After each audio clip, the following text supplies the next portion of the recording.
Okay, so here, starting out for burns, I have a little thing that's just management for chemical burns.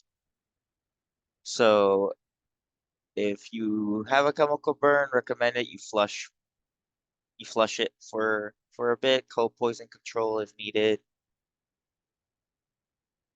And then I guess this is the important thing. If it's dry, you should brush it off. Um, because sometimes the small amount of water can activate some stuff, make things worse. If you don't have enough water to fully wash it off, it might just make things worse. So that's just like a general guideline. Just flush if possible. Call poison control. Try to avoid small amounts of water on dry chemicals. And if you don't have a large amount of water, you can brush it off. Okay. So in general, what is like your main priority for pretty much for anything? Like what are your main three priorities? Because all of this can relate to burns. ABCs. ABCs. Yeah, so let's run that down and see how it ends up affecting everything pretty much. So we have airway, we have breathing, and we have circulation. So let's start with airway. Uh, in what ways do burns affect airway? Or what possibility do they have to affect the airway? Swelling. Swelling, yeah, swelling is gonna be one of the pretty much the major one. Um, smoke inhalation, I guess just to pedantic, be more like breathing. But we'll start with the airway part. So that would be swelling. So swelling of the airway causes a large issue. And what is your interventions if someone is having airway swelling? ET2. Yeah, so we're gonna need to intubate likely before the swelling fully takes place. So the idea here would be to stabilize. Stabilization takes priority before even the burn itself. So the idea is you have burn, it's painful, it's probably open to infection. There's going to be other stuff that goes on, but if your airway is too swollen, then we're going to struggle. The ED doctor or doctor's going to struggle to put the ET tube in to begin with. So you have to prioritize. If there's a risk of swelling, you have to prioritize being able to put the tubing in intubation. So swelling in the airways. So the idea is you want to be intubating early before aggressive swelling occurs.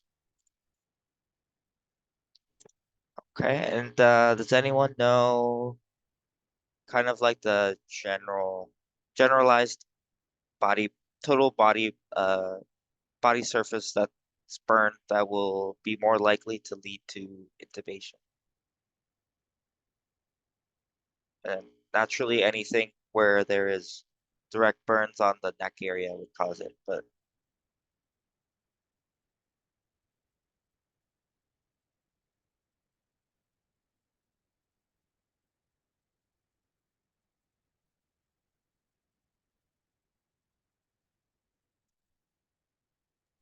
Is it 40? yeah, 40%? like 35 to 40% plus. So anything deep burns, there should be like a deep burn. If it's like a superficial burn throughout, it's not gonna be the same. But anything deep that's more than about 30 to 40% of total body surface. The idea would be you intubate immediately just because of the large surface area. Um, the birds have large fluid shifts, which is why the circulation part comes in. So that could end up having um, leading to the airway being obstructed just due to other parts being swollen.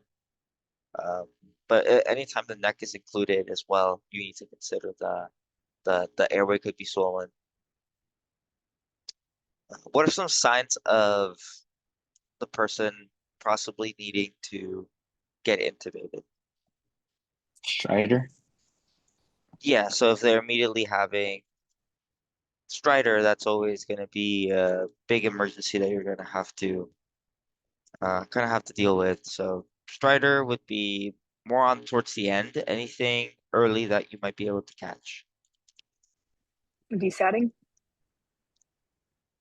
Yeah, like so hypoxia, shortness of breath. Uh, there's one that's pretty important for like the neck area in particular. Drooling. Yeah, drooling's a big one. So drooling, inability to swallow, difficulty, like you're choking, feel like you're choking, drooling, you can't swallow. And then a few other ones that you guys already mentioned, like deciding. So hypoxia, shortness of breath include high use of accessory muscles. So pretty much deciding. And another one to include, it could be a hoarseness or change in voice. So their voice can get a little bit raspier. So that area is the compression can be affecting the vocal cords. So, but the main thing is going to be this top one's going to be one of the bigger ones. So drooling, inability to swallow, stridor if they're going down already. Everything else kind of makes sense with oxygenation issue.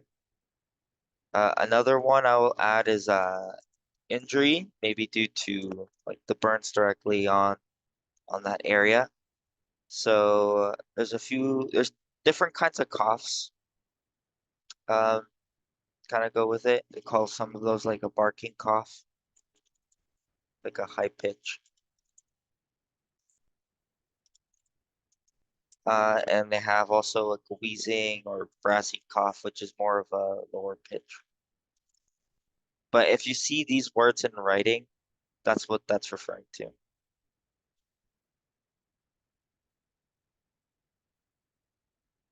Okay. And then breathing, Khaled mentioned smoke inhalation. So, yes, so smoke inhalation is one of is a major thing for sure. So some of the things you'll probably see in questions would be like cinched nose hairs. That's going to be like a really big one. So like smoke inhalation, cinched nose hairs. Usually at that point you want to just go for the ET tube because it could be uh, I'll include it here. Actually. It could lead to the airway obstruction. So in terms of smoke inhalation, I'm also thinking about carbon monoxide. So carbon monoxide poisoning. What are some things you guys know about this one? So how does that usually present?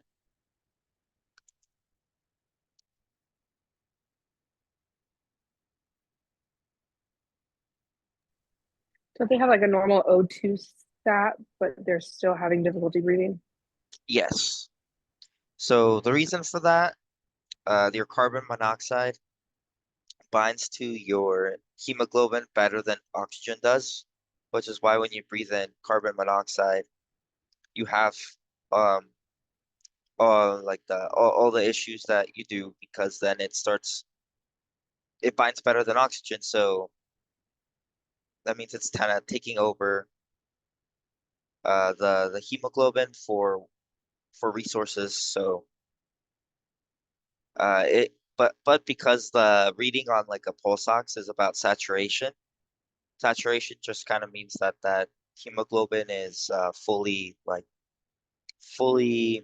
binded to something. So in this case, even though it's not binding to oxygen, which is what we'd rather have, it looks saturated on the pulse ox. So it will have a normal number, even though that hemoglobin is now binded to carbon monoxide. Your body can't use it. And because it's so, um, what's the word? It's so, yes, because you kind of that, and also because the gas itself is odorless, so you can't smell it. So in terms of like a fire, you wanna, even if you don't smell anything, you wanna be as low to the ground as possible because carbon monoxide usually kind of floats a little bit up. So you want to be as low as possible to try to avoid it.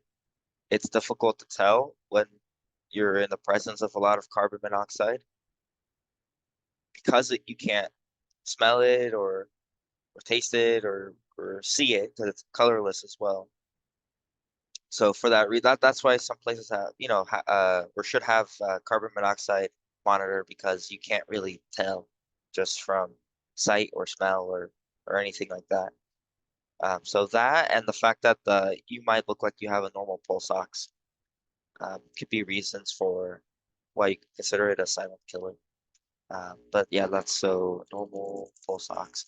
As for the reason for why as for the reason why the normal pulse ox, you don't have to know the reason why it's a normal pulse ox, so you don't have to like memorize the explanation I gave, but that's pretty much what happens. So it's just it just looks to see if the hemoglobin is saturated per se, which happens when it's binded to carbon monoxide just as much as it does when it's binded to oxygen. And the main issues come from carbon monoxide being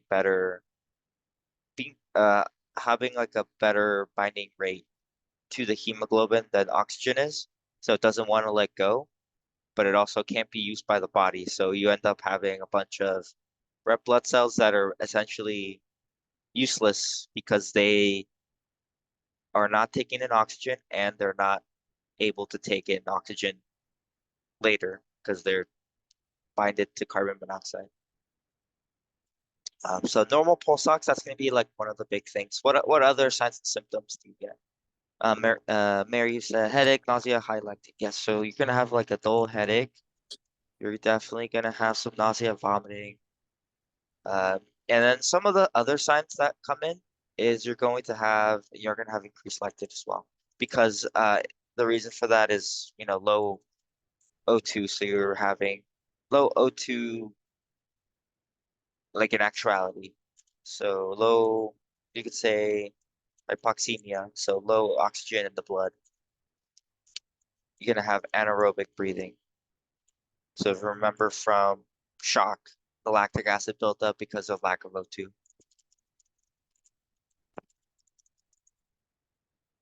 Okay. And uh, and then another thing with this is that you'll have signs and symptoms of hypoxia because you're technically having a lack of O2 even if the pulse ox doesn't show it. So your body will try to compensate. So shortness of breath. Whenever we have acute hypoxia, what else do we have?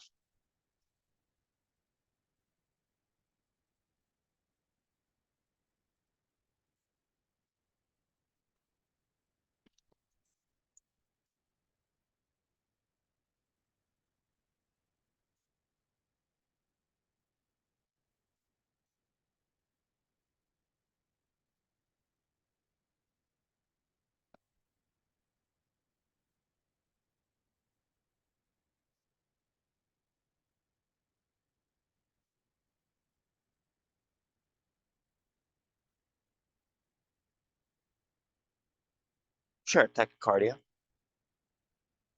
What's a big one that Miss Brooks likes to really like hone in on for like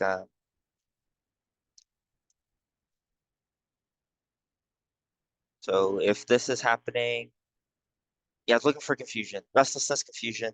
So if you're acutely confused, Miss Brooks always likes to tell you to consider the hypoxia. So consider hypoxia basically. So confusion.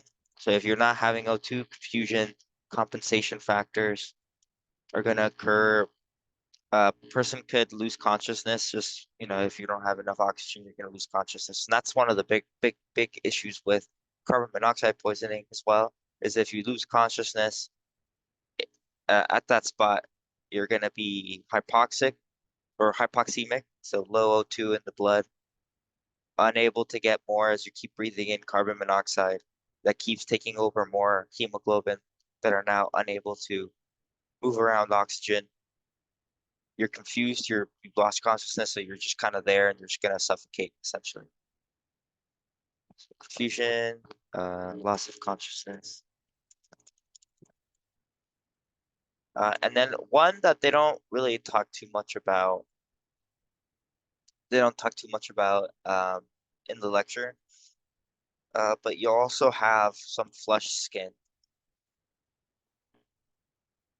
The reason for that is that the carbon monoxide causes vasodilation.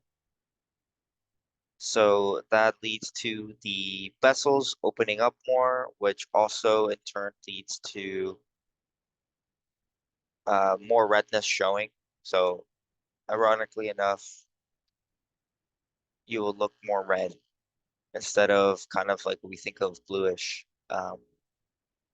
when someone's having a lack of O2. But in this case, the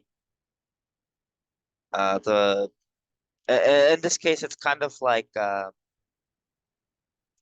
guess to some degree you can think of it kind of like emphysemic people are kind of considered reddish, the red puffers. So they get red from breathing too much, and even though they have a lot of CO2 buildup, they look red from the effort. They look red from the buildup of CO2, because CO2 and carbon monoxide can both be vasodilating. But yeah, that's pretty much the reason. So you might see them be flushed, which I point out just because I think our initial instinct would be like, oh, okay, they have low O2, so they're gonna look bluish.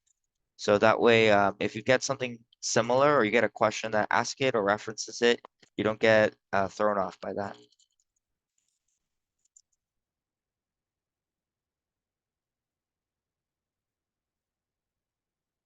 Any questions on what we talked about so far?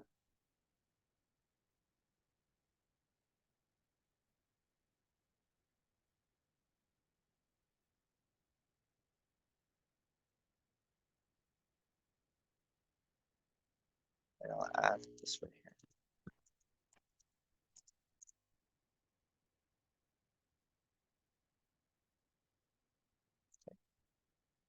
I'll add a little section for diagnostics. So diagnostics is gonna be basically the levels of how much hemoglobin is binded to carbon monoxide.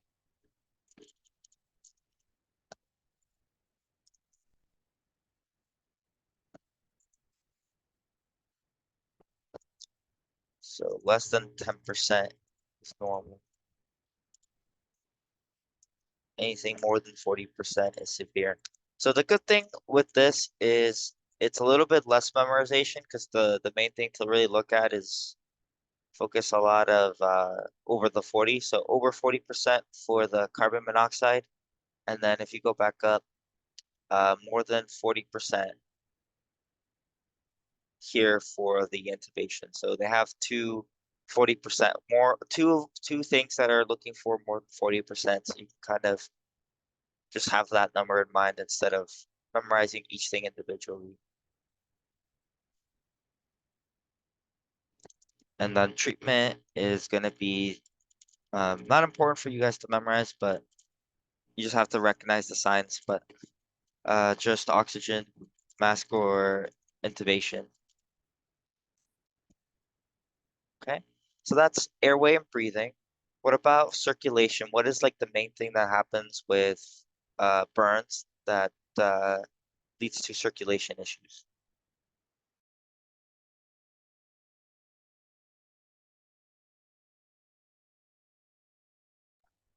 Fluid shift? Yeah, you're gonna have third spacing and fluid shifts. So when a large amount of skin is burned, you're gonna have a large amount of fluid shifts. So that's also going to lead to, or rather, the cause of the fluid shift is due to capillary leakage. So just severe third spacing. Inflammation also plays a part into it. So it causes the permeability of things to go down, It allows for things to cross over when they shouldn't cross over. So fluids just are going to shift everywhere. And when you have large fluid shifts, what else might be some things to consider? Electrolytes? Electrolytes, yeah. So that's going to be a big thing. And then hypovolemic shock, definitely a risk with the fluid shifts. Caleb mentioned albumin. Albumin is definitely a way we can try to treat it because if you're third spacing, that can help to kind of bring things back where they're supposed to be. In this case, though, the third spacing isn't caused by albumin deficiency. I'm sure it will still help some for sure. But here, like the etiology is just capillary leakage. So similar to when you have sepsis and you have um, ARDS, where you have fluid shifts and due to inflammatory conditions. So in ARDS, you have the inflammation that causes fluids to shift to the lungs.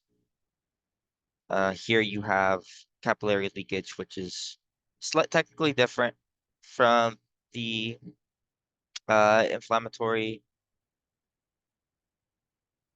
sense, but it's very similar end result.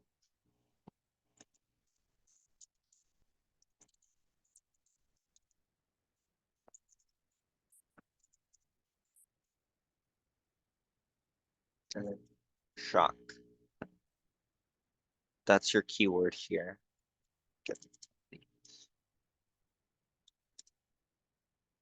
This is going to be your big keyword. That's the real thing you have to. I mean, the pathos is nice, but the main thing just third spacing, shock, fluid shifts, third spacing, shock. Makes sense. You're gonna need more fluids if you have greater burns because then there's more fluid shifts.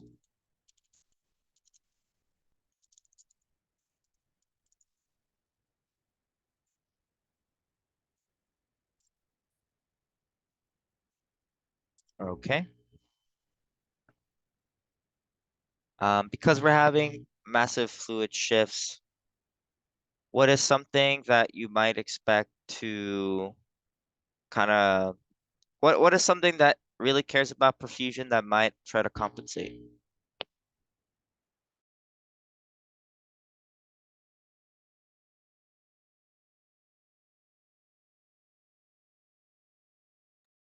The heart?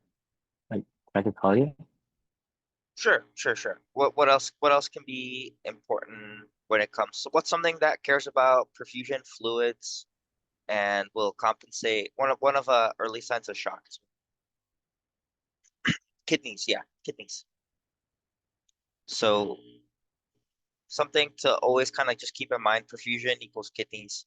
Obviously the heart as well, but your kidneys will compensate as well. And it's going to be something to really keep in mind on someone that is at a risk of shock because your kidneys care so much about perfusion. The kidneys, for some reason, get more perfusion than the brain does. And as soon as it notices that the perfusion's kind of lacking, it will activate the RAS system and it will lead to a decrease in urine output because it's trying to keep as much fluid as it can. In this case, the fluid is technically not gone. It's just gone to the wrong spots. But the kidneys will try to maintain fluid still in the body. So the thing in general with shock is just you can see decrease urine output. So having a way to do strict eyes and nose, maybe a Foley catheter. You can have a Foley to monitor the urine output, your strict eyes and nose. And if you guys recall from your kidney chapter, what's your goal for urine output on an adult? It was an ml per kilogram per hour.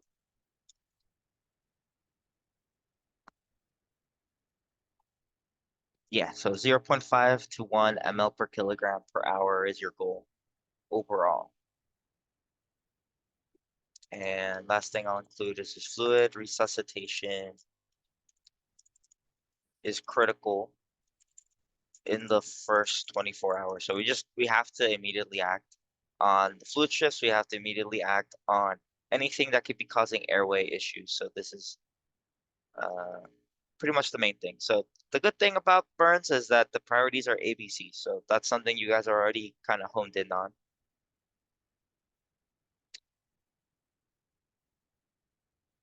Okay. So now I'll mention shock in particular. So we're gonna have shock. There we go. This one would be probably considered like a distributive shock because the shock is occurring because things are shifting to the wrong side.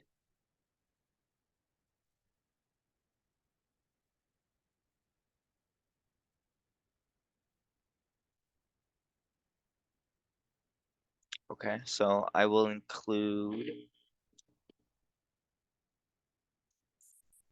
if deep burns are greater than 10%, there can be shock from fluid loss. So you can see that it's more sensitive than the O2 part. Again, unless the deep burns occur directly on the neck, but the shock is gonna be like the first thing that happens. But it's technically less severe than the airway when you have airway issues because if your airway just fully closes, even getting the ET tube in is going to be difficult.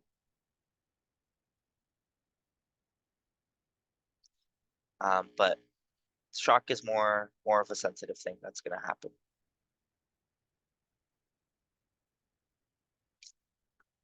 Okay, so what is the preferred solution?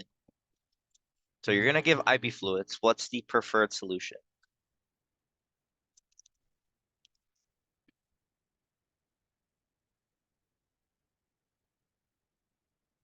So we going, yeah, okay. So yeah, we're gonna use lactated ringers. Okay. Does anyone know why? Why is that the preference? There are more electrolytes. It has something to Wow. do with electrolytes as well. It's kind of in the name, but it might be a little unintuitive at the beginning. So Caleb mentioned it solves the lactic acid issue. So lactate is different from lactic acid. Lactate is technically a base.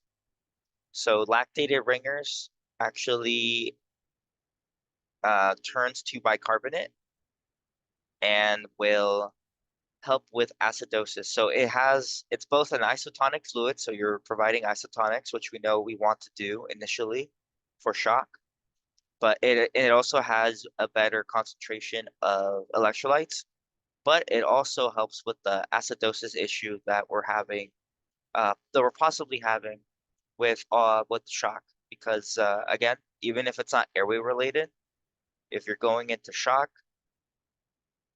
your body is not getting enough circulation. And if your not body's not getting enough circulation, you're also not getting enough oxygen because it needs both ventilation and perfusion to have that spread out. So you start anaerobic respiration or anaerobic metabolism. NS can increase acidosis, yeah. So that is also accurate. There is such thing as NS causing um, they call it hyperchloremic acidosis, like too much chlorine, and then that can be too much.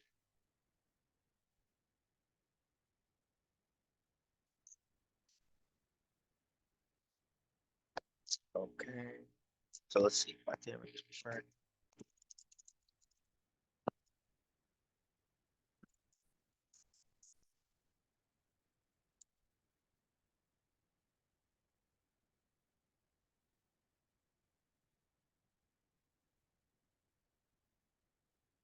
Okay, and then let's see what else.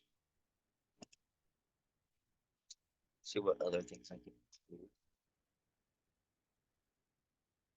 Kind of bringing it back to what Khaled said, you can use albumin as well to help with third spacing.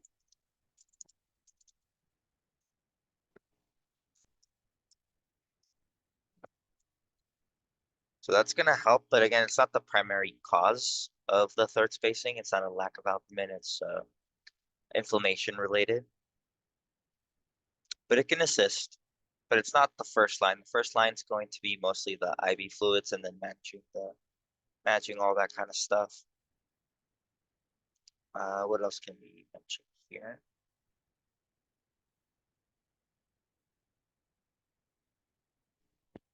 This is definitely your priority, is knowing the IV fluids. Albumin can help. There's a few other ones that are a little more out there, but what do you guys know about vitamin C in regards to shock, or at least in regards to this level of shock?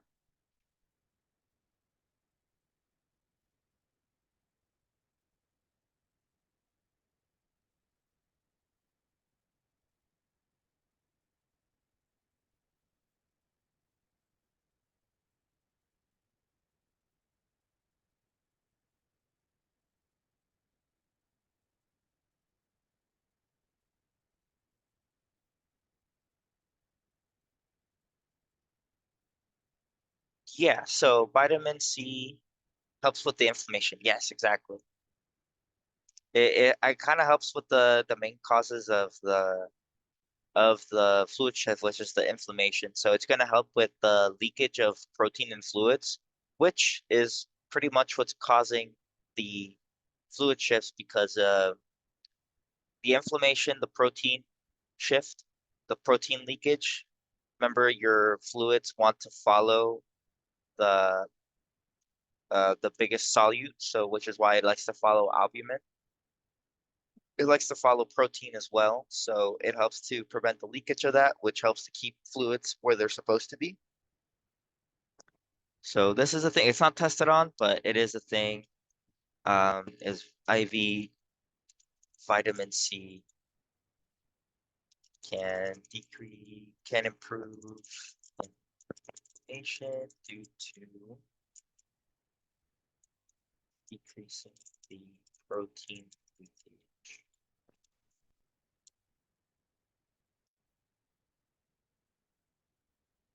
Okay. Another thing, this one's kind of not necessarily feeding. This one's not necessarily ABCs, but um, I'll just add it here because why not? If they're on a feeding tube,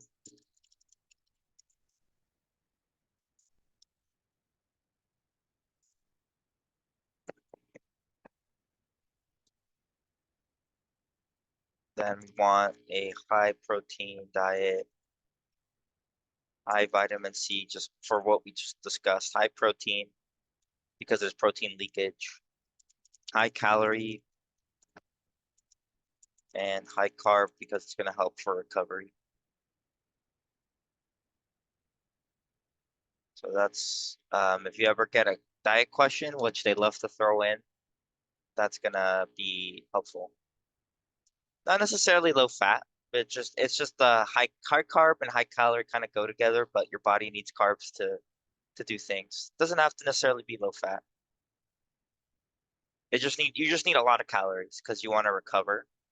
High protein and high carb is going to be helpful for rebuilding everything that you lost because you lost skin, uh, you lost a lot of stuff, right? When you have burns, so it's just there for recovery. So one of the big things you're gonna be working on is the Parkland formula when it comes to burns, which is basically a way for you to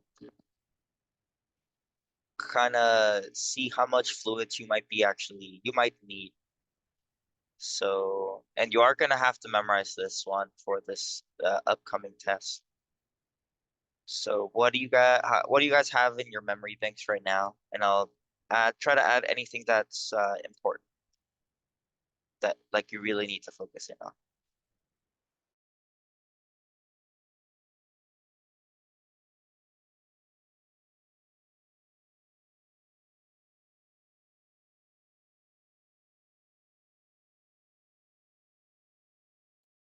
All right, yeah, you guys hit the two most important stuff. Um, yeah, you guys give the two most important things there. So the Parkman formula is going to be 4 mLs times the patient weight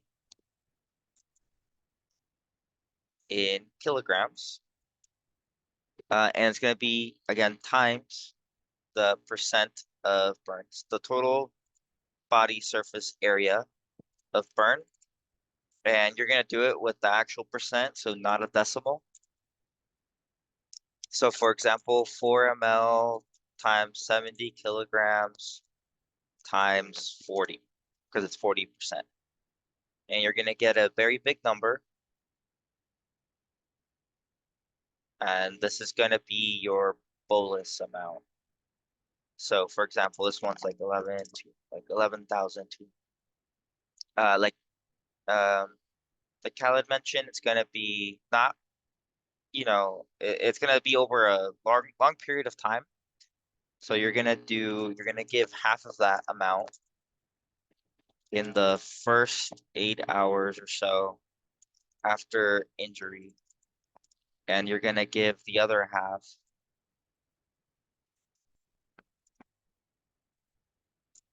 in the 8 hours following that. So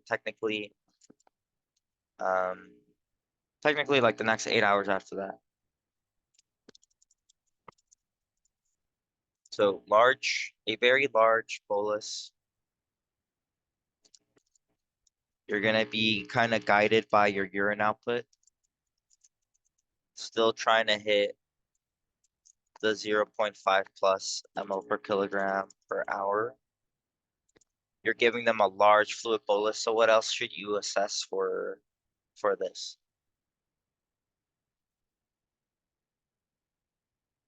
Yeah, 8 hours, then 8 hours.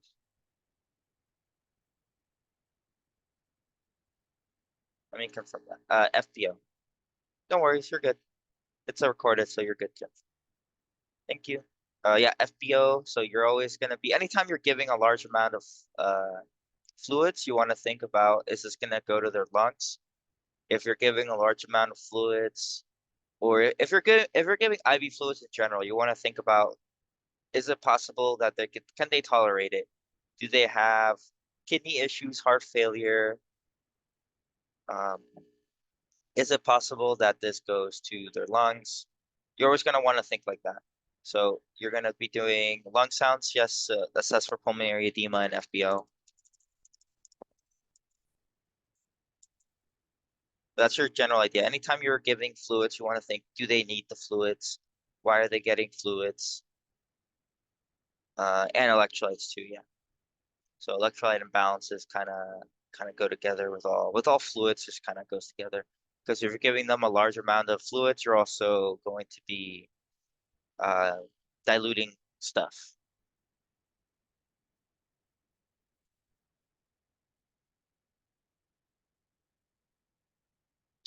Although granted, with the LR, it's nice that it does have a lot of electrolytes, so you kind of get to kind of compensate for the loss. So I'm gonna then kind of copy paste this rule of nines right here. So in terms of your rule of nines, you will actually have to memorize this part right here. You will get a question where it shows a body, kind of like this, but without the percentages. And you'll have to calculate the total body surface area. So the idea is everything except the groin is related to the number 9. So this upper chest part, 9% from the front, 9% from the back.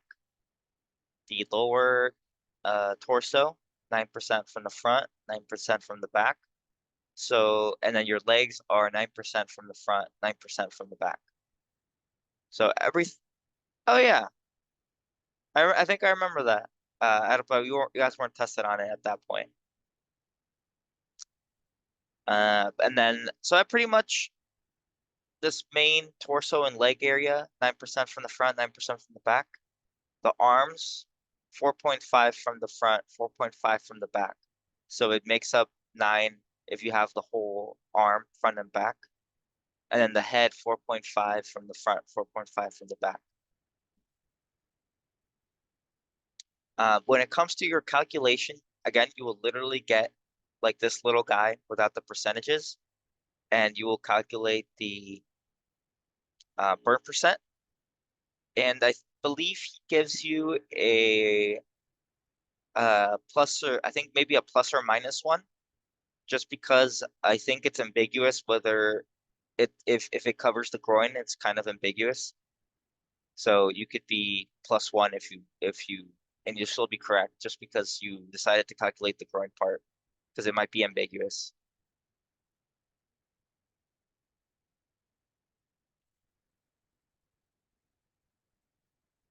Okay. So again, Yeah, just keep uh-huh. question. You said earlier when you're counting up, don't use no decimals like the 0.5. Uh-huh. But if you have the front part, can't you use the 0.5 or do you round up to 5? Oh, okay. Let me so not the decimal, what I meant by not decimal, so instead of 40%, sorry, when I mean decimal, I meant like if you have 40% burn, you're not multiplying by 0.4. That's the only thing I meant. You can have like in terms of percent, you can have 4.5%, just not you don't convert that to 0.045. That's what I meant. Okay, I got what you're saying. Thank you. So only the percent, not the because usually when you're doing math and you have percent, you use like the point thing, 0.4, 0.5. But in this case, you just want the actual percentage. But it makes sense because if you were to use the decimal, like instead of 40%, you use 0.4, the amount of fluid you get is like it doesn't feel like a bolus. So that's how you can tell. Um, but yeah, so if they give you the little drawing, it's gonna be probably the easiest because you can directly see it. If you get a question where it's doesn't really have the drawing, but it explains where the burns are in in writing, that just be very careful that you kind of read to see if it's including the backside, because it could say that like it'll tell you like the front of the upper chest. Um, if it tells you the full upper chest, it's including the front and the back. So just be careful with like the language that is used. Uh, if it's in writing, I don't remember if the test uses writing. I think for the test here, it gives you just the picture. You don't have to interpret it from writing, but you might come up across that on like practice questions or like Kaplan, where you have to kind of do that. Okay, let's see what else we got. So we got that.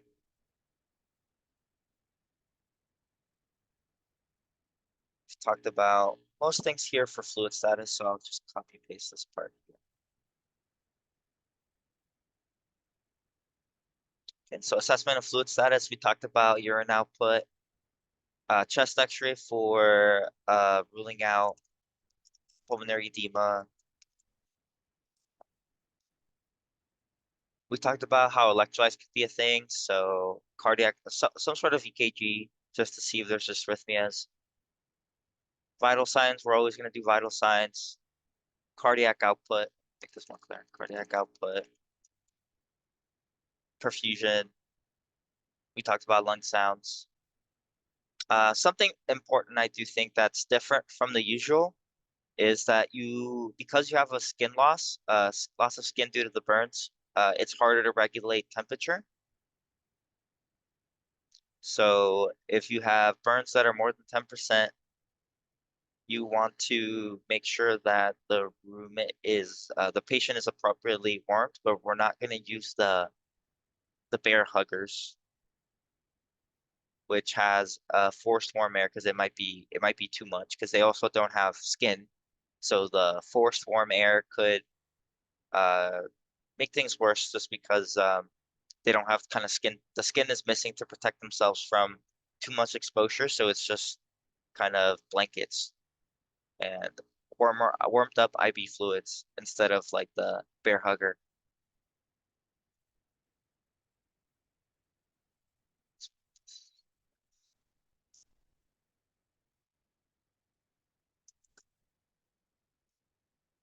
Okay. I think we've honestly talked about most of this kind of stuff. What other labs can you guys think about? Or just list down all the labs you guys can think about that are relevant, and we'll just write it down and include anything that we didn't talk about already, but we've talked about most of this kind of stuff. Potassium, so include a CMP potassium, and I'll talk a bit more about it later. So any other labs that you think are important? Some other things that we mentioned.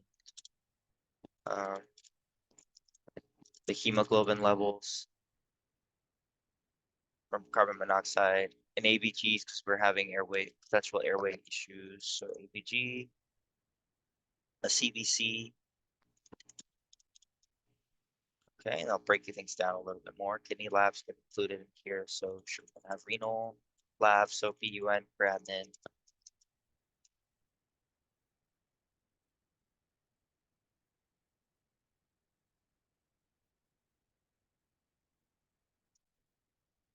That covers most things. So I'll break things down in more detail. So CBC,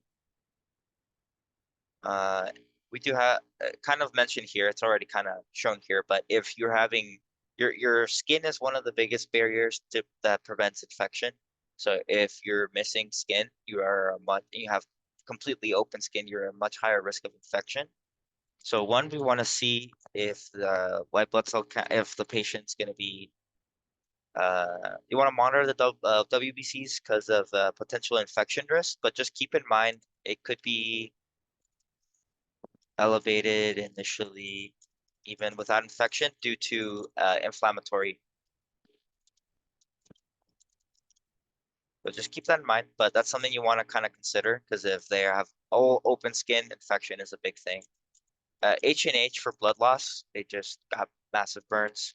And then platelets, just to see if they're able to clot, if they're clotting too much, that kind of stuff, because the body just had like a big event, so it might be freaking out. And then going on to CMP, you have potassium. So one of the big things to keep in mind with burns is that you're damaging the skin, you're damaging pretty much everything in that area. Your cells contain potassium. So when cells are destroyed, they release their potassium. So that can lead to a state of hyperkalemia initially because of the destruction of the cells. So destruction of cells, release of potassium. So you have an initial hyperkalemia before the fluid shifts. So that's something to think about.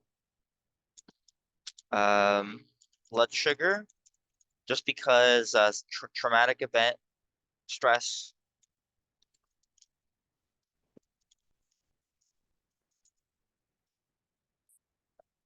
hyperglycemia. And then fluid shifts, so you always want to think about potassium and sodium.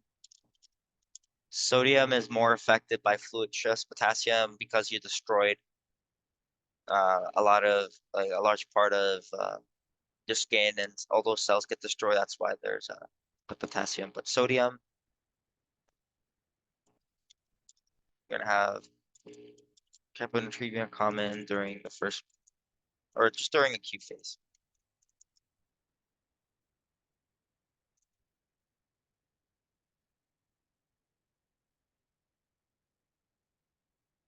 And this one's maybe a little bit can be a little bit confusing just because you have fluid loss. Well, I guess you have distributive loss. So you might initially think because the fluid goes somewhere else that maybe your sodium would actually be high, but there is some because of the destruction part of it, kind of changes the normal mechanism that we think about. Like usually when things are permeable, they allow usually just the fluids and then the electrolytes stay. But because of the damage, there's some movement of electrolytes, which is kind of complicated, but it's not something you have to memorize. So the only thing, you could just think about electrolyte imbalances. You don't have to know the patho behind it. So you have initial hyperkalemia, and then you'll have hypokalemia um, after fluid shifts. So both of them go down, basically. They're going to be abnormal, basically. Don't have to memorize whether it's low or high. Just know that they become abnormal. Talked about ABG, so that. Since we talked about fluid loss, we can do type and cross.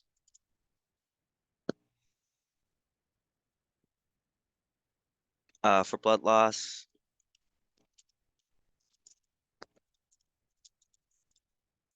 they need a transfusion. Something else that could come up, um, probably be listed here, just be creatinine kinase. Because they got burned, they might have lost a lot of, they might have gotten a lot of muscle destruction. So creatinine kinase can build up. That's a waste product from metabolism. If your body has rhabdomyolysis, destruction of the muscle, then this could be highly built up, which can cause damage to the kidneys, needs to be flushed. So the good thing is they're already getting a lot of fluids, but that's something that can happen. And if you do have rhabdomyolysis, you'll have issues with the potassium as well for the same reason. You destroyed muscle cells, so potassium builds up. So kind of a lot of concepts there. And then one thing that gets mentioned would be pregnancy. If they're pregnant, if the patient is pregnant, then you're gonna need to be very sure that you're able to save both the pregnant person and the baby that's in there. So the main idea is, and this is just common with women of childbearing ages, you'll just do a pregnancy test because that's going to change your plan of care if you have to, because now you're just not just treating the patient, you're treating the patient and the baby. So essentially, just if they're pregnant, you're going to do things a little bit more with more urgency.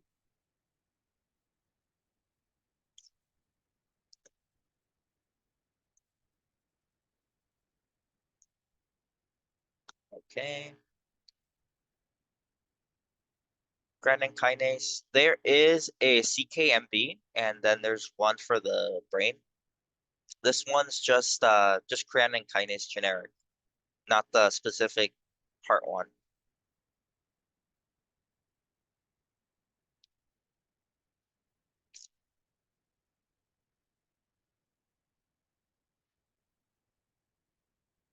Let's see how much more we have.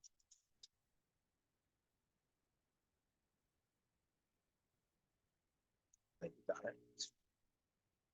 it. For pain, I'll just start posting stuff. Okay.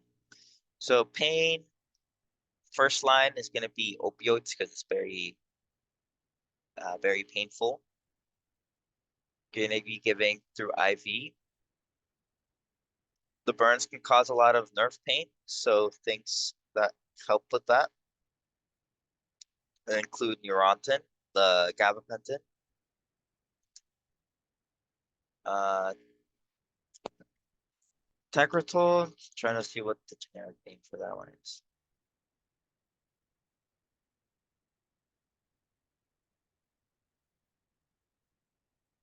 Oh, carbamazepine. Okay. So carbamazepine. Let's see. Which one? Try That's carbamazepine. Okay. But yeah, anti-seizure medications that also help with the nerve pain are given NSAIDs because you know this is an inflammatory thing. So IV Toradol. It's just important that the renal issues are looked at. There's a lot of fluids going on because it's impactful on the kidneys. And then something that is brought up is tactile stimulation. So put a little bit of stimulation on the area with your fingers, tactile touch, just to prevent it from getting too sensitive. Kind of like when you have like a sprain or something, you want to have some movement. You don't want to just fully rest it all the way. You want to have a little bit of movement. So when you do have to use it, it's not going to be as painful because you're getting it used to some of that pain. You're getting used to uh, and also some of that can also kind of stimulate repairment in the area. So it helps to keep it from being overly sensitive, focus more repair on it. So that's that for pain. Infection, like I mentioned, open skin. So you're gonna be doing all the things you already know what to do. We're gonna bring back kind of like the ventilator precautions again, because if they're on a ventilator, then that's gonna be relevant again. So you guys just had a test on that, so that should hopefully still be in your head. If they have a Foley catheter, then Caudy.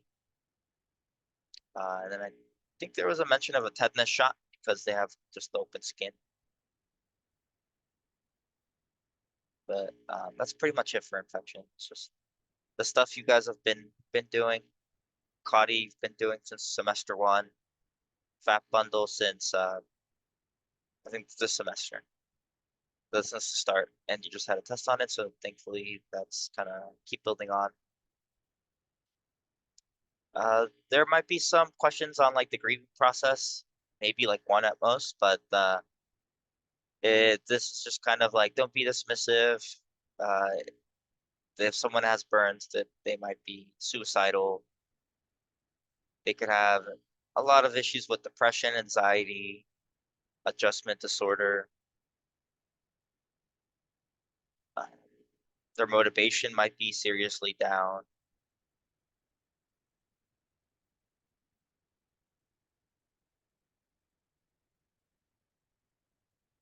Things like that.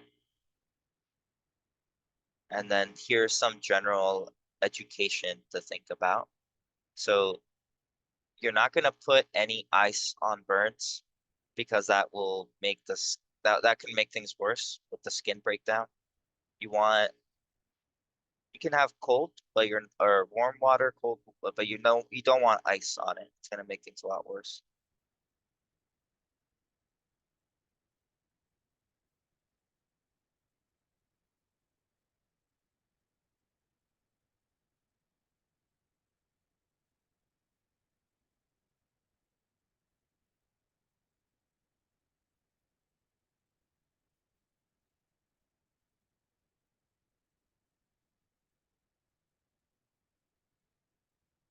Okay.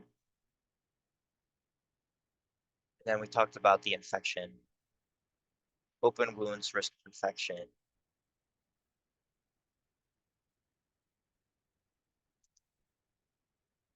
Uh,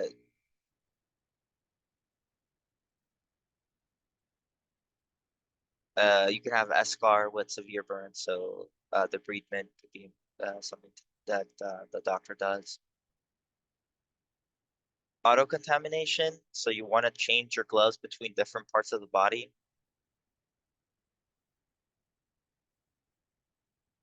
So don't want to contaminate. And then some other stuff here that can be looked at on kind of like on your own. I think the respiratory one's the only one I really separated. But it's kind of the stuff we already kind of talked about. It's just the drooling airway, like anything impending airway obstruction. Just really want to emphasize that because that's going to be a big focus.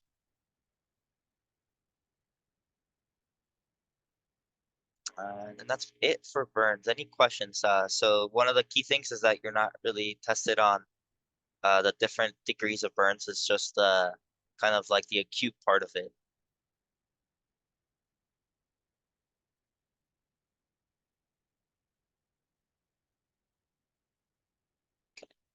So like I said, organ transplant and HIV are a lower focus. There's maybe like a few questions on it.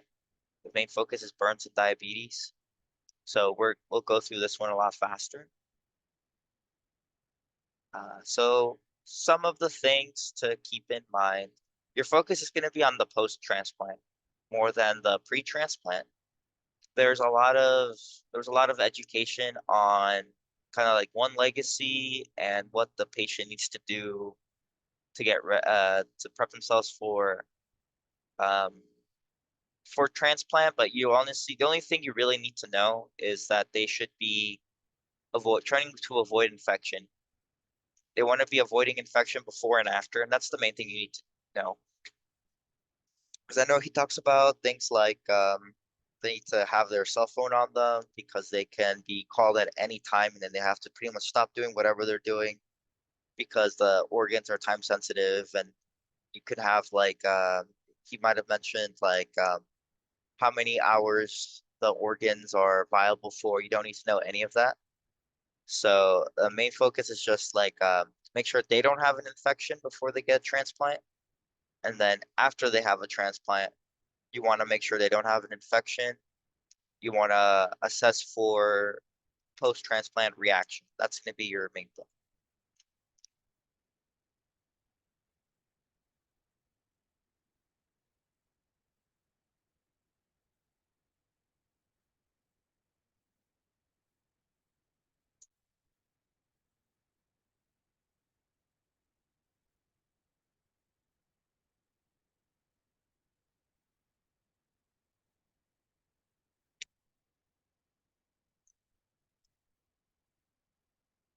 Okay, so just the standard risk for infection things that are important is good hand hygiene, avoid large crowds, and then probably the two biggest things here are going to be never stop taking any anti-rejection medication. So after someone has an organ transplant and they need their anti-rejection meds, don't stop taking it even if there is an infection. And because they're going to be immunosuppressed, because that's what the anti-rejection medications are, a low-grade fever can still be indicative of infection. So these are going to be your biggest thing about organ transplant. And then the rest is really just a focus on the types of rejection. So you have a hyperacute, an acute, and a chronic. So there is some patho posted here, but you don't need to know the patho.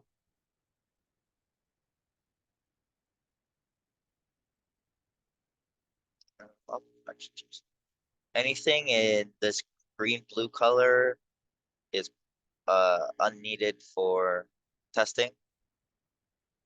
The main thing to know about hyperacute, so it's in the name, it's going to be considered hyperacute up to the first 24 hours after transplant.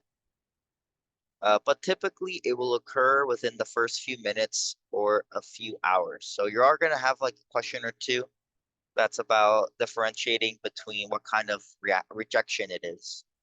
So hyperacute up to 24 hours, typically within the first few minutes to the first few hours. And the biggest thing about hyperacute is that the organ has to be immediately removed.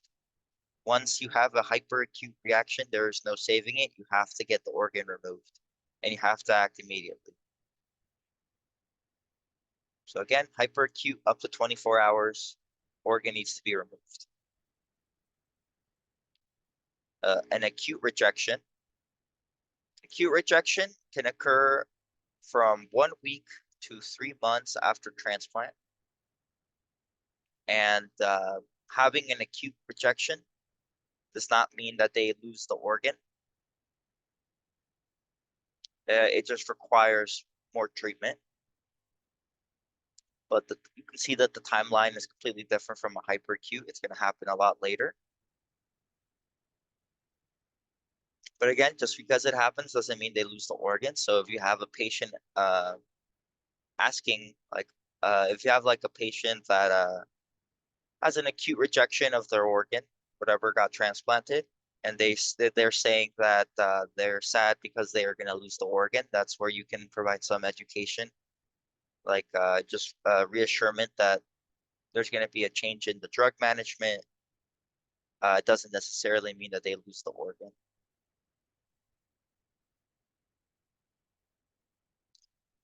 And then the signs of rejection. So some of the generic ones that are here are going to be a fever, so low-grade fever, pain in the area, and then you might have some organ-specific signs. So I think you guys should focus mostly on liver and renal transplants. So when you have liver and renal issues, the labs that you would expect to change are going to change. So BUN and creatinine will show up abnormal if you had a kidney transplant. Your liver labs, so your bilirubin, your AST, ALT, ALP, all of those are going to be abnormal. Pain in the site is a big one, and fever. So just the signs of rejection, just kind of get the general idea. So rejection is due to immunity, is immunity related. So that's why fever kind of exists. So it's like your immunity freaks out. This is a foreign invader, so we're gonna start having immune response. So that's fever. Pain at the site because your body's attacking that organ, so pain there, and then signs that the organ is not working. The organ signs, the organ labs. Okay.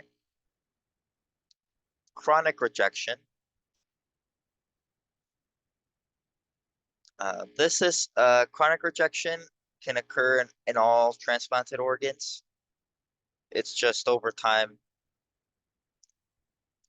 There is just like a slow rejection that happens over time.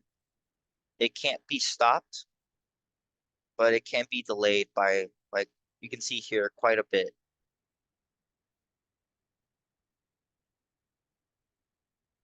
Um, when someone has chronic rejection, there is no they're gonna need another transplant eventually, but they're gonna just kind of continue on their meds and see how long they can kind of make use of the organ. So that's gonna be the main thing. And then chronic is obviously going to have a different timeline. You're gonna be it's something that you're gonna see over a long period, like years. Acute rejection pretty quickly. Hyperacute right away, up to 24 hours. Hyperacute, lose the organ. Acute rejection, you don't necessarily lose the organ immediately. That acute rejection might lead to chronic rejection later, but you don't lose the organ immediately. With chronic rejection, if they're having chronic rejection, they're going to lose the organ eventually, but not right away. It'll take like all these years. But again, don't memorize any of the years. You don't have to know how long each organ lasts.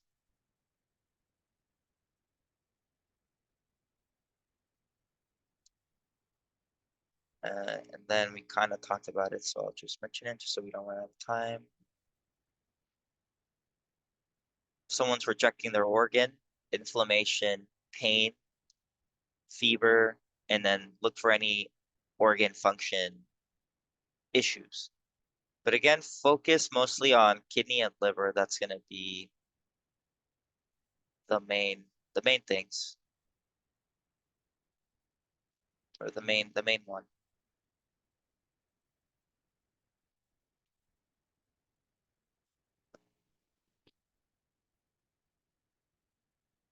Now, I don't believe you have to memorize any of the anti-rejection meds, but I do have it all here if you need to. And you definitely don't need to memorize any patho behind it. So I would just maybe be able to recognize the names, but don't memorize it. Prednisone.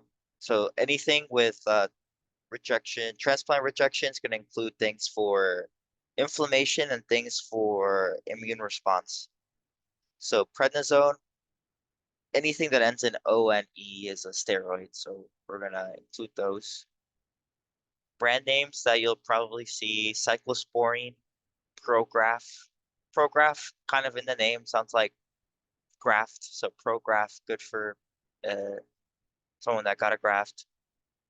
Cyclosporine, Imurin, Cellcept. So at most, just be able to recognize some of the brand names. You don't, I genuinely don't think you have to memorize the meds at all. It's just know that you're using steroids and immunosuppressants, and the fact that both of those are going to decrease immune function, which is what you want. But that's why the infection prevention is important. And then just remember that a low-grade fever with someone that's immunosuppressed is still something for you to keep in mind. So low-grade fever, like around 99 Fahrenheit. Any Diego, questions? Uh-huh. any diet we need to memorize or think about? No, not for this, or at least not for testing. As Okay. for specific diet, I'm not really sure, but you don't have to know anything about diet for this. Sounds good. Thank you. And then the last one is HIV. So there's a lot of patho behind HIV that you don't need to really know. But I do want you guys to know this part here. So I want you guys to know the definitions of HIV and AIDS. So right here, this I want you guys to know this, and I want you guys to know this. So HIV is based on your CD4 T cells, which is your immunity cell. So CD4 is going to be decreasing in HIV. Your macrophages, which is one of your uh, main immunity uh, cells, is going to stop working. Any antibodies that you do make are going to be abnormal and ineffective. And HIV takes over your immune system and uses it to replicate itself. Okay, so I do want you guys to know that part. And then you have your definition of AIDS. So AIDS is going to be CD4 less than 200. So I do want you to know that. It's going to include the presence of opportunistic infections and cancer. So I do want you to know that. And something that's really important to keep in mind is that you're going to have a really weakened immune system, which we know about. We know that that's like common knowledge, but the application of that is that you're going to be watching out for low-grade fevers, just like in organ transplant. So immunosuppression, same thing. Low-grade fevers are something to keep mind of. And then something else that's important is that someone with AIDS, not necessarily HIV, but specifically with AIDS, so the advanced, more progressed version, is going to have a very weak or no response to a TB skin test. Meaning when they get their PPD, they're gonna show off as negative, or they're gonna have a very weak response. So they'll show off as negative, but because they're immunosuppressed, that doesn't rule them out of TB, if that makes sense. So PPD doesn't necessarily rule them out of having TB because they're so immunosuppressed, they're not going to have a reaction. So if you guys recall all the way back to TB, you'll probably need to do a chest X-ray, or maybe get a quantiferon, or um, do the fast acid cultures. But the PPD is not going to be very effective. So if someone is negative for TB and they have AIDS, you still want to treat it as if they had TB until you get the better labs for it. Okay. The goal of treatment is to, since your definition of AIDS is decrease CD4, is to increase that and decrease the amount of HIV in the blood. It is possible to get levels of HIV so low that it's undetectable, in which case they are no longer contagious. So it is possible. Something else. So the main focus is going to be on your diagnostics and then some of the opportunistic infections as well as the education. What are some diagnostics that you guys know about that uh, that I can write down?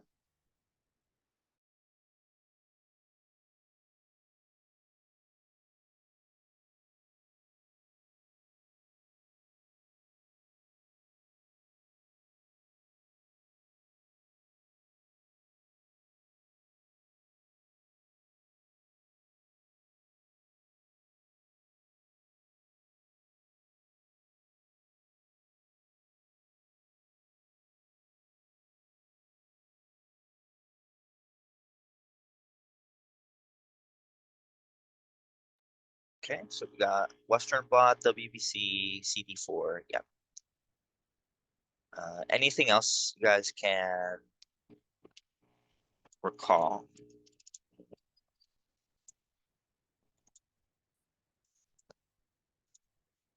Western blot is like a detection thing. There's gonna be two other tests that I think are important. Yeah, ELISA. So the ELISA is important. It helps to detect the HIV antibodies. You will have a question on this. Okay. What is important to keep in mind with the ELISA?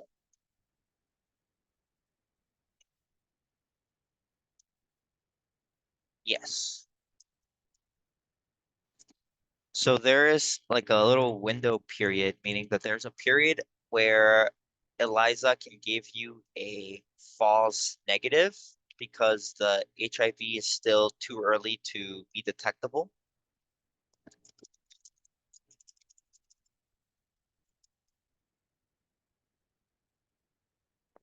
And the antibodies haven't been fully created. So if you have a patient that has gotten ELISA and it's a negative, they should still take the proper precautions. So they should still be using protection. They should be trying to stay away from crowds. So if they feel like they have been exposed to HIV or have a risk of that, there is a window period of about 3 months where they need to still comply with all the precautions because it could be a false negative. It could have been done too early. HIV genotype test. Actually, don't know what that is.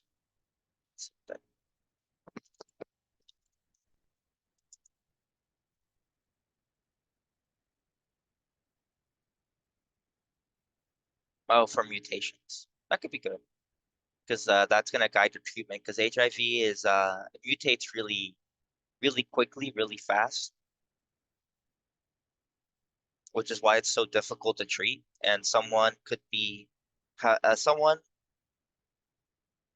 it could be like constantly having to switch on medications, even if they're stable and they're well treated. There might be a point where their meds suddenly stop working, and then they have to switch meds, and then it becomes this whole thing. So HIV treatment's very complicated. There's a lot of because it's a retrovirus, it takes advantage of your own immune system. It can be very difficult because it's basically hiding in your DNA. PCR, is for viral load. So we can kind of use that, assess how well treatment is going. But the main thing to focus on for this one, I really want you guys to think about the window period. That's going to be a big thing.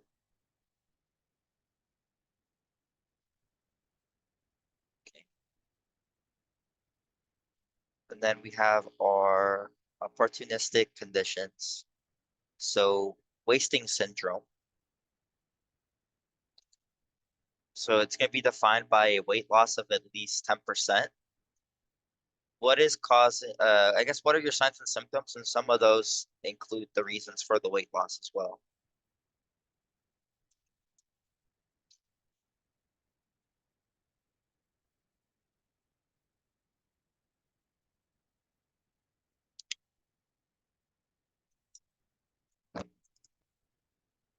So diarrhea.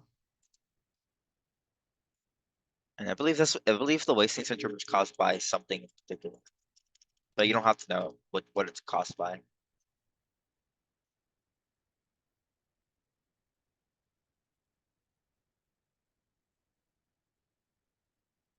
Yeah, it's like a viral, well, it's related to the HIV infection.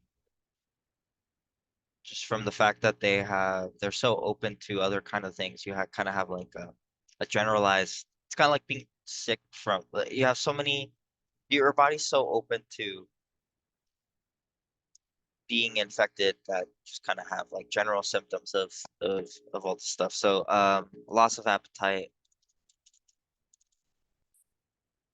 You kind of saw me writing it, but vomiting, nausea, vomiting, diarrhea, loss of appetite, chronic weakness. So just kind of symptoms that you would expect with like general sickness. So wasting syndrome is kind of like because you're so open to infections, you're kind of like in a chronic sick state.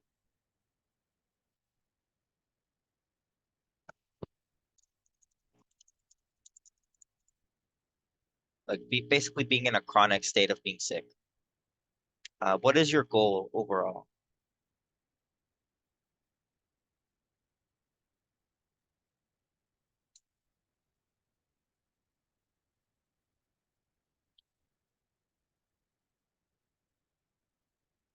So look at the definition. What is your goal overall based on that definition?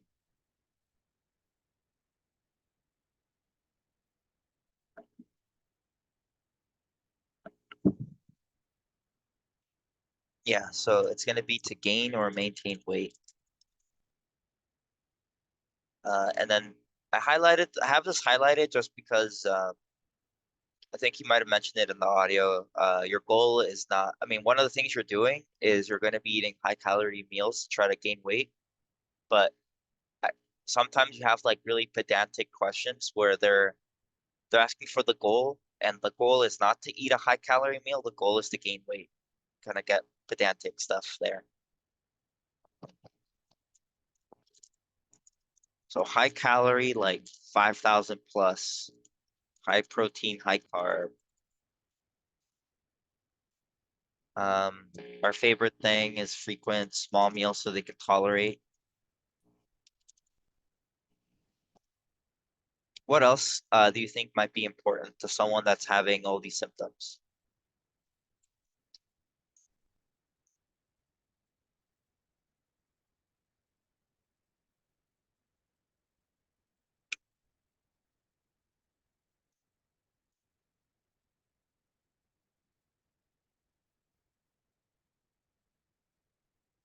So they're having diarrhea, nausea, and vomiting. So they're going to be having issues with electrolytes and fluids. Yeah. So drink like 2 to 3 liters of water to prevent hydration, replenish electrolytes. And then the malnutrition is covered by like kind of like the all that stuff there. And then maybe you can include provide good oral care because of their vomiting. Um, the acid can be causing damage to their teeth and stuff.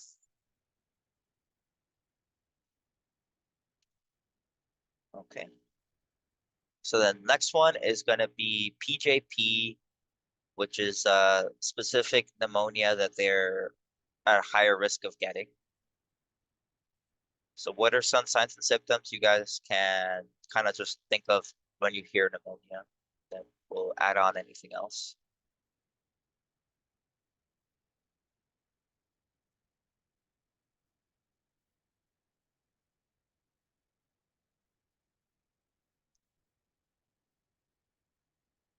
Yeah, you're gonna have fever, you're gonna have shortness of breath, dyspnea.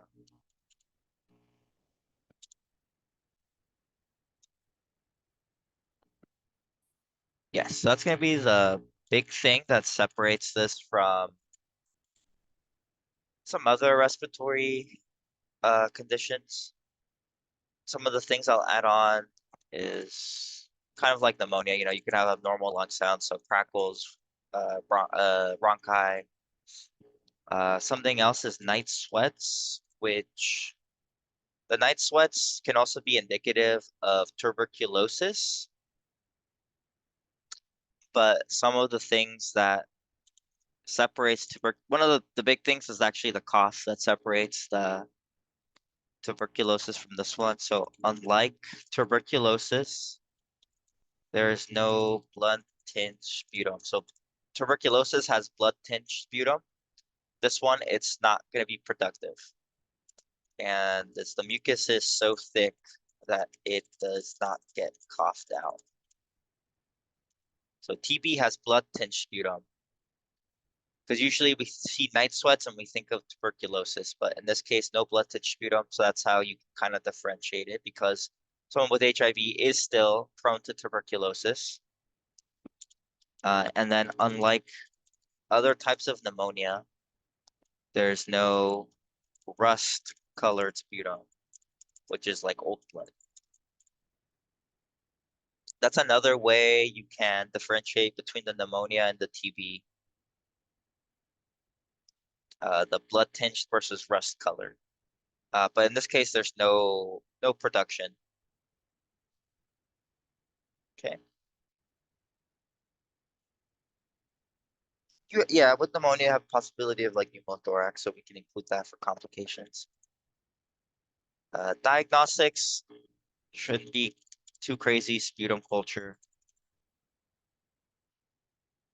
And then some interventions that we can think about would be antibiotics if appropriate, antiviral. I guess this one specifically is a bacterial. Uh, so antibiotics. And in case they specifically ask for which one, it's gonna be Bactrim. That's the Bactrim has a really long name. So this is the shorthand of it, but Bactrim. They should also just use Bactrim. But this one, trimethoprim sulfa methoxazole. That one. That's Bactrim.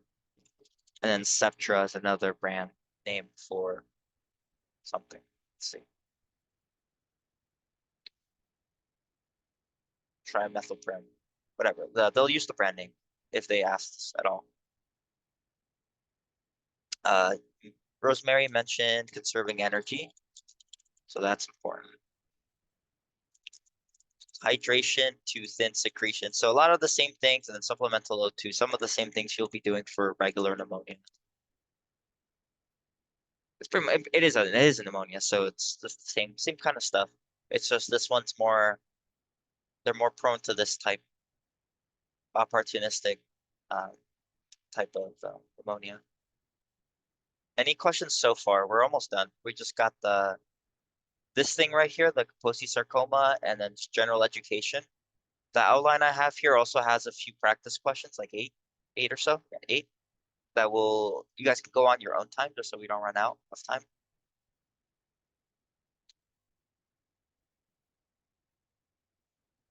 Okay, so the last thing is Kaposi sarcoma, which is a cancer. This is what it looks like. So it's going to have purplish spots on the skin.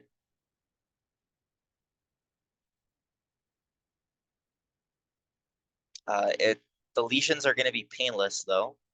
So that's an important distinction, is it's painless lesions. Like most cancers, radiation and chemotherapy are gonna be the treatment. The main thing I want you guys to focus for this one is gonna be the precautions. So you're gonna have standard precautions, meaning you're gonna be gloved up when you're handling the patient. You're gonna want to make sure you properly eliminate anything that's soiled. So if they have dressings on it because it's leaking, it's weeping, it's leaking, it's open, you're gonna wanna make sure to properly eliminate it. So like biohazard. And then you want to avoid cross-contamination. So if you have gloves on and you're treating someone's dressing that has this condition, you're going to want to, after that, replace your gloves, wash your hands, put on new gloves before you touch the rest of their body, because you don't want to cross-contaminate that to another area. So your main focus, standard precautions and avoiding cross-contaminations is going to be your focus for this. Okay. And then this is some of the generic kind of immunosuppressing education. So the neutropenic precautions, avoiding raw fruit, pets and flowers. Same thing with the organ transplants, just trying to do your best on that. If for the pneumonia, turn, cough, and deep breathe, and they should probably do that as much as they can, even if they don't have pneumonia, to try to avoid any like fluid buildup in their lungs, and then that could become infected. Avoiding sick people, don't share equipment. Important for every patient is to take meds and don't stop them abruptly. And then some vaccinations is important for HIV because it can help to, it's going to help, getting sick. But you also want to avoid the live vaccinations because they are immunosuppressed. The body can't easily dispose of the weakened, even though like the live vaccinations are weakened versions of the bacteria or virus. Because they're immunosuppressed, they can't handle it. So you want to avoid the live vaccinations. And if you are ever asked which ones those are, MMR, varicella, smallpox, that would be more like a Kaplan question than, or maybe like an NCLEX question than for this test. But just in case, those are the ones that you want to avoid. Those are the live vaccinations that you want to avoid for this person with HIV. Okay. Is there any questions on anything we talked about thus far? Like I said, if you scroll all the way down, you'll have practice questions to do. I think they're pretty good, but I don't think we have enough time. I want to make sure you guys get everything. Any questions?